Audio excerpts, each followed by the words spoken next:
Health Talk with your dog, brought to you by Click Your Med. Hello, everyone. Welcome to another episode of Health Talk with your dog. And today we have something special for all the ladies who are planning to become mothers, who are expecting right now, or are young mothers, or planning their second child. So we have someone very special with us today. We have Dr. Tanima Singhal with us. And she is a pregnancy educator, lactation consultant, and a Garb Sanskar expert at Masi Care Clinic. She's a graduate in Ayurvedic medicine and surgery, a postgraduate in reproductive and child health. She is certified in infant and young child feeding and early childhood development from UNISEF. And she has her own brand called Dr. Mix, and her product, Lacto Magic, is helping so many young mothers. So welcome, Dr. Tanima Singhal, for an episode of Health Talk with your dog. Thank you so much, Karishma, for inviting me here. And this is such a nice platform to reach out to so many people and help so many people. So it's a wonderful feeling to be here. Thank you so much for inviting me. Great. So, this initiative has started on our 5th year anniversary of Click Your Med, and we have something called CYM Kids. So we have a lot of mothers following us. So उन्होंने हमें 5 questions popular भेजे थे, and I will ask you those 5 questions and we'll make it really quick. So, Dr. Tanima, my first question is that due to current times, a lot of couples are having doubts whether they should go ahead and plan a baby, if their first baby or even the second child. And so, what do you say to such parents who are in doubts right now? Because obviously, financial and health uncertainty aa gayi hai. And if they have conceived, then how can a pregnant lady maintain her mental well-being during such uncertain times? Great. It's a very nice question because most of the parents have this kind of anxieties, whether should I plan for a second child or for the first child also. So there are 3 things which you have asked, and I'll answer you the same way. So first of all, you have asked about whether they should go for it or not at this time. So this is about your mindfulness. The more positive you are, the most positive things you will attract. So if there are like problems coming up or issues coming up, you don't have control on that. But with a very positive mindset, you can like overcome any kind of challenges. So I would always say that if you are having a doubt, should I go for it? Then I would always say go for it. And then second thing is about the financial planning. So this, you have to always be prepared that, okay, you are going to have a new member in your family. So this has to be a proper planning. Both husband and wife should sit and with all the family members, and they should plan it out. And this is up to the family. They should have this management thing before done. Now, third thing is whether like what all preparations, all these things. So there are all now with all the technology things going up, we have all the preparedness sessions also. Like if you are planning for a pregnancy, there are beach Sanskar sessions which I take for pregnant those people who are planning. Even for pregnancy patients, there are always Garb Sanskar sessions will not only prepare you physically, but also mentally for the upcoming things which are going to come in your life. And a lot of sessions I take for making yourself so confident to your pregnancy that you will not face any problems and issues during your pregnancy and even after that. So that's completely a yes to go for it. Yeah, so what I have understood is that if you have any doubts, then go for it because there's never a right time per se. And obviously a lot of planning is involved. And the lastly, what I've understood from the part where you're saying in order to maintain your mental, stability during such times, there are a lot of sessions that you can take if you're not able to do it on your own, right? So, there is a term that and best part is now that is all available online. So that is now all available online. So that is so safe and convenient to take for anybody. Right. So there's this term you used, Garb Sanskar. Honestly, I've heard this term for the first time. So a quick question on that what do you mean by Garb Sanskar? Okay, so as you said that you got attracted by this word, I will tell you a small story and you'll understand. Everybody has heard about the story of Abhimanyu in Mahabharata, that he knew how to enter the Chakravyuh because he heard about it from his mother's womb. So we know that babies have a very good inherent property to understand and learn things during their womb itself. Your brain's development, around 80 to 90% development starts during your pregnancy itself for the baby. So that is the right time when the like information is like babies are gathering information. So at that time, if we give them the right atmosphere by giving a good mental and physical health counseling to the mother, that will give a very good womb environment to the child, and the baby will be well prepared for the upcoming life in their, and whole of the personality of the baby can be designed this way.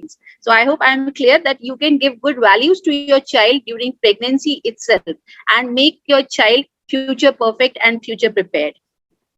Okay, in Garb Sanskar, we tell certain music things to listen for the mother. Also, there are certain mantras which they need to chant during their pregnancy. So, because nowadays our technology has grown a lot, but there are still many chants which are available in our text, which are very good for giving good values to our child. And also by Garb Samvad, like where the mother talks to her child in the womb. So if imagine a child who is inside, the baby has got heartbeat, has got brain, they have their thinking process also. So if the parents are connecting to their child during womb itself, the babies are more active and they are more confident after childbirth. That's awesome. This is something very exciting and interesting.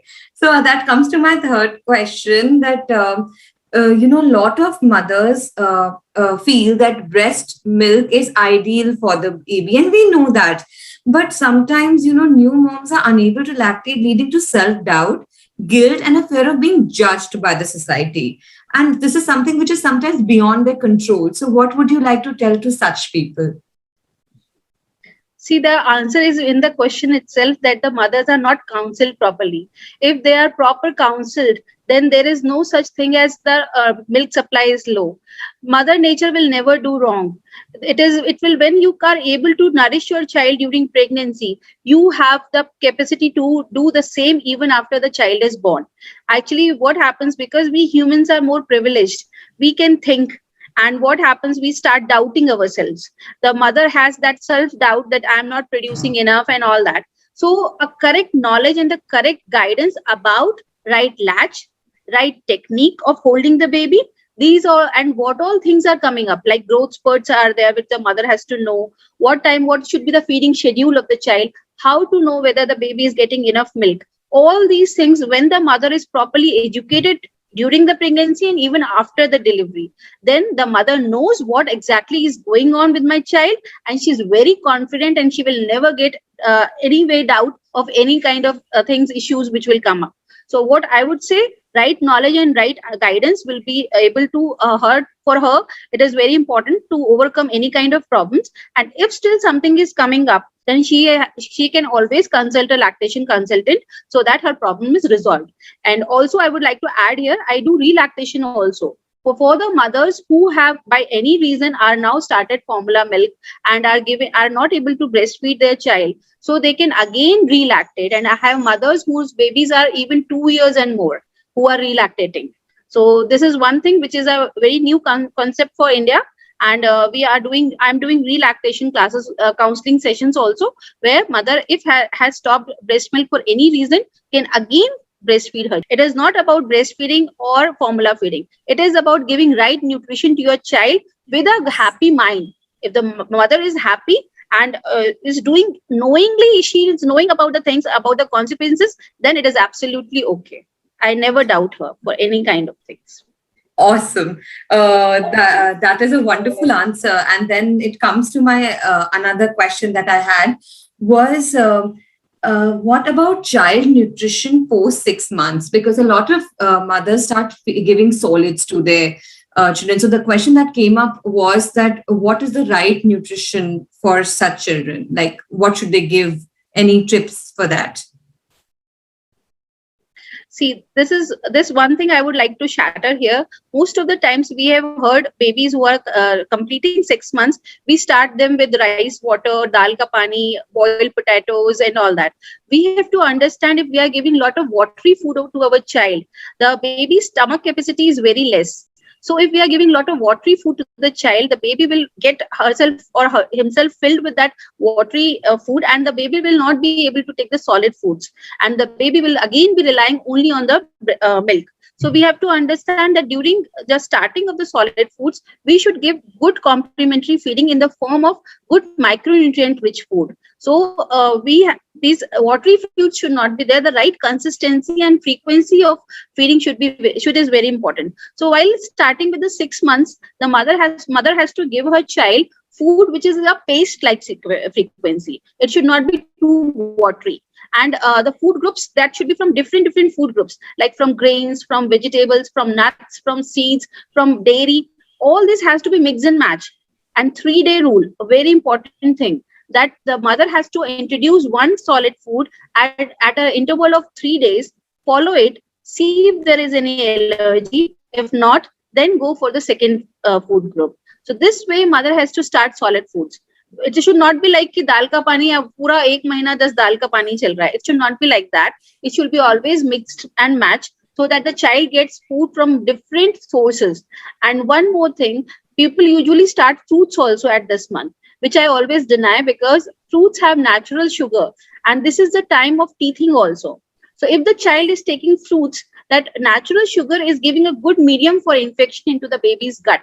So that time, if the child is putting everything in the mouth, we have given a very good medium of infection to the child. So it is very obvious for the child to catch infections. So fruits should not be started at 6 months. I recommend it should be started either one teeth has come out or by 7th or 8th month. Right. So that was so insightful, Dr. Tanima. I think a lot of mothers would have got to know a lot of new things. And that comes to my last question, which is that any suggestions for expecting mothers and new mothers who often get conscious of the weight gain, during pregnancy and post-pregnancy? So how to should they ensure that they have a healthy lifestyle during and post-pregnancy? Great. So during pregnancy, they should have a weight gain according to their BMIs, and BMI is calculated for the pre-pregnancy weight. So according to the BMI, there is a calculator by which they should know that what was their pre-pregnancy weight and how much they should gain during their pregnancy. So if the lady is conscious enough of knowing that what should be my ideal weight gain, that is very important. Once she knows that, then first trimester, most of the mothers sometimes don't gain weight. That is absolutely okay. But second and third trimester, they gain weight. Now, in second trimester, which rate she is taking her weight is increasing, she will be seeing. And if she is knowing that I should increase 5 to 6 kgs weight, so see how beautiful it will be, because she will be taking control of her body, because she knows what is the ideal weight gain which I should go through my pregnancy. So as I always say, right counseling, right knowledge, right guidance is very important for anyone to take an informed decision about yourself, about your body, about your health. So that is very important, that they should be properly educated about them, which is sadly saying very lacking in our society. All over the world, mothers are not given correct guidance, and I think they should also come forward and take proper sessions into this and get themselves counseled. So they should know. And then about the healthy foods, as I already mentioned, that from different food groups they should eat food, so that they get proper balance of micro and macronutrients which is required. And then the different food groups, like they are already there, and then the micronutrients, also the medicines like folic acid, iron, calcium, these are very much required. And the nuts and seeds, they are required for the brain development of the child. All these things, when taken in a proper proper frequency and proper diet and a proper quantity, it will be easy for her to shed it out after delivery. If the mother is already breastfeeding, she's already spending 500 to 600 calories per day. So that will again full for shedding out post pregnancy weight. And if suppose she's not breastfeeding for any reason, she can again start brisk walking and doing some exercises which are safe for the post-pregnancy. And accordingly, she will be able to shed down the weight. But patience is the key. If that weight has gained in 9 months, at least give yourself a year to shed it down. So that is important. Thank you so much. There's so many things that we can ask you, but we're limited and bounded by questions and time. So thank you so much for being a part of this episode with Health Talk with your dog. And anyone here who wants to reach out to Masi Care Clinic and Dr. Tanima Singhal for an online consultation can either get in touch with her through her Instagram account or can reach out to Click Your Med and we'll guide you to where she is and how you can reach her out. Thank you so much for being here. It was a sheer pleasure to be here and to guide and talk about a subject which is very close to my heart. I always love to talk on this subject, and thank you for giving me another chance to talk and reach out to people about this. Thank you so much.